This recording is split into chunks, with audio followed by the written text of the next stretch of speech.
guys, welcome back to my channel. It's your girl Rhoda Femi, and if you're new, you're welcome. I have been waiting for you. Please click on the subscribe button to get subscribed to my channel and turn on the notification bell to get notified whenever there's a new video up on my channel. Thank you. Today's episode, I will be continuing last week's discussion on the things that Canada has given to me or has afforded me as a Nigerian immigrant. If you haven't watched last week's video, you might not understand today's episode. So I would say you need to watch last week's episode where I discussed things that Canada has taken away from me as a Nigerian immigrant in Canada.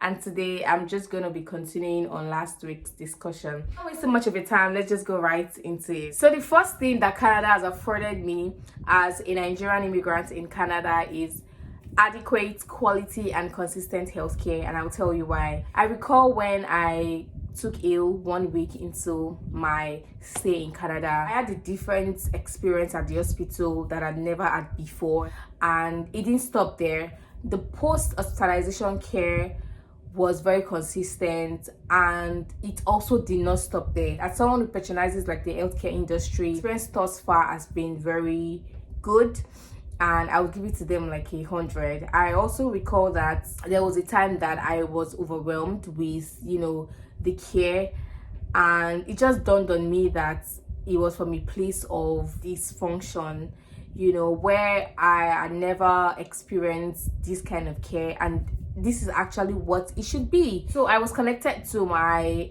consultant. Remember when I was first attached to them, they had to place me on a series of tests, series of screening that lasted up to 6 months, and that I still do. So if you've been consistent again on my channel, I do like a week in my life or a day in my life, and I think on 2 different occasions I filmed going to lab for my blood work. So the screening is endless. They always want to monitor, they always want to review, they always want to check and be in touch with you. When I was first introduced to the consultant, my screening lasted for months. I was talking about the vision screening, the bone density screening, I'm talking about like cancer screening, I'm talking about HIV tests. It lasted for 6 months because they were a lot.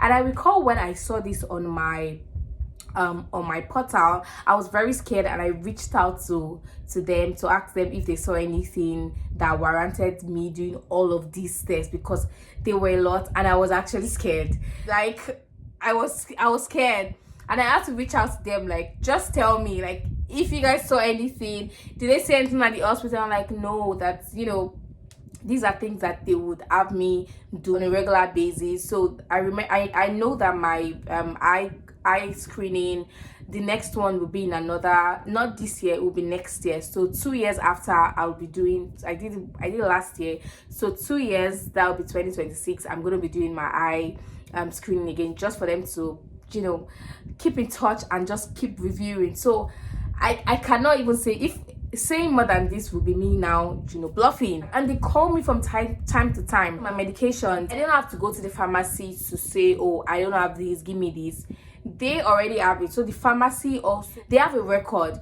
So if the hospital or my consultant has already sent them like a medication, say folic acid for example, and folic acid has like 60 tablets in it, so in 2 months time they know that my folic acid would have finished, I would get a text that says a refuel has been done, come and pick up. So it's back-to-back updates and monitoring. Nobody's losing guard. Obviously it's automated, so it's way easier.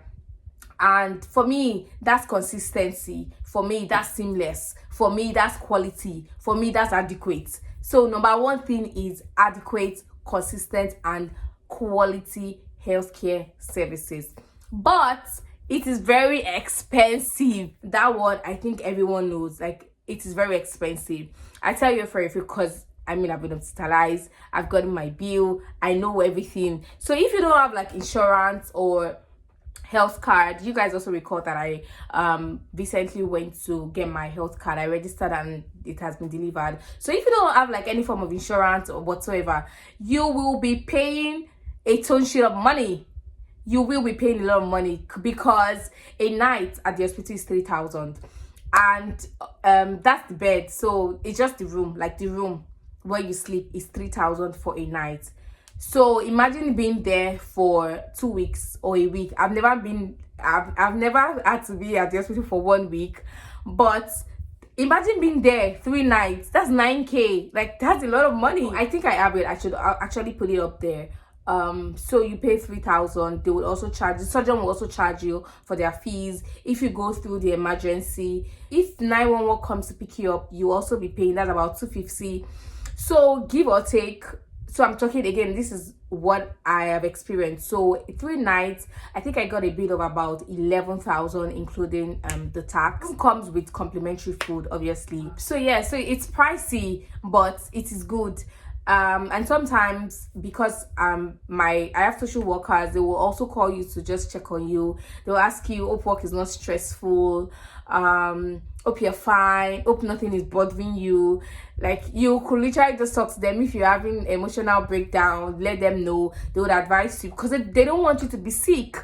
You know, they don't want you to be sick. They want you to just come in for checkup. They always want to call you to check up on you and to just ensure that you're fine. So they're going to ask you, and they're going to help you in every way possible. But 2 is, being in Canada has taken away the trauma of going to public offices, or, you know, having something to just do with the government. Say you want to register for something, you want to get a card, you want, you know, get a service, anything at all. It has taken away that trauma. You guys recall that we went to Service Ontario together the other day, a public office. Things were good. People were elderly. You know, I did what I had to do. Although I had to go back, like I said, I'd been there like 2 times before, and I was really tired. But it wasn't anything traumatic. It wasn't anything chaotic. It was just, you need your employer to write an introduction letter and ensure that the letter, you know, carries all of these details. It wasn't anything tiring. I didn't need to know anybody there to be treated, you know, with respect or with civility. You know, you guys know what I'm talking about. So they're taking away that trauma. I don't have a problem with going to a public office to register for something, or to go renew a license, or to just do anything. Because back in Nigeria, I remember when I was going to renew my international passport, when I was going to get my NIN, when I was going to do my BVN, when you want to do your voters registration card, like, you need to know people, because there is just that orderliness is not there. It's chaotic, it's tiring, and that's why a lot of people, when you ask them, why don't you have a voters card, they tell you that they don't have the time to go there, because really, when you go there, the way you are treated, you're not treated like a human being, and it's a fact, and people are traumatized. But being here has taken away that trauma, so I'm trauma free. Someone will say, Jesus. This can be a little confusing, because I remember in the last episode I talked about, you know, the chaos, you know, that insane Lagos environment, the unscripted battles and fights in traffic, and how I missed that. But you guys, I can't lie, this sanity here, being in Canada has brought so much sanity and peace. Like, what do you mean I am on the road and nobody's on keen? What do you mean people obey zebra crossing? What do you mean that I'm crossing and I don't have to look left and right? But guys, I still do that. When I when I cross, this is how I cross. Even when the pedestrian traffic light has already said you can go, and cars are on halt, like cars are stopped, I will still look like this. Why? Because I'm coming from Lagos. In Lagos, drivers, like, they just go. You can argue that they are last mile officers, or you know, some of those officials that help to ensure that people are there to traffic light. But these people, sometimes they collect bribes just so that people can maneuver their ways. Because you can't beat your chest to say, oh, everybody is sane. No, you have to know that everybody in Lagos, drivers in Lagos are mad. And I'm not even talking about public bus drivers. I'm talking about everybody driving in Lagos. You have to be chaotic. You have to be a mad person. So all the chaos, everything, like, I don't get to see it anymore. People are driving and everything is sane. Number 4, it has made me appreciate the littlest thing. I could be on the bus and just seeing a black person makes me excited. Maybe not excited, but it just gives me a little bit of joy you know, because it makes me feel like I'm not alone. Also, sometimes when I'm on the bus and I hear in Nigeria, you know, when you hear Nigerian speaking, you can tell our voices are loud because we are coming from a very loud country where your voice has to be on top of the other person for the other person to be able to hear it, because you know everybody's talking at the same time. So yeah, like just hearing that Nigerian accent, I'm always like, that's my person, that's my person, that's my brother, that's my sister. It just I helps it just makes me, you know, appreciate things like that. It can be very minute, but I mean, I appreciate it. Also, when I go to like Nigerian stores and I see snacks, like Nigerian snacks, not even maybe Nigerian, not even like Nigerian food, but Nigerian snacks like cabin biscuits. I'm always like, these biscuits, you made it here.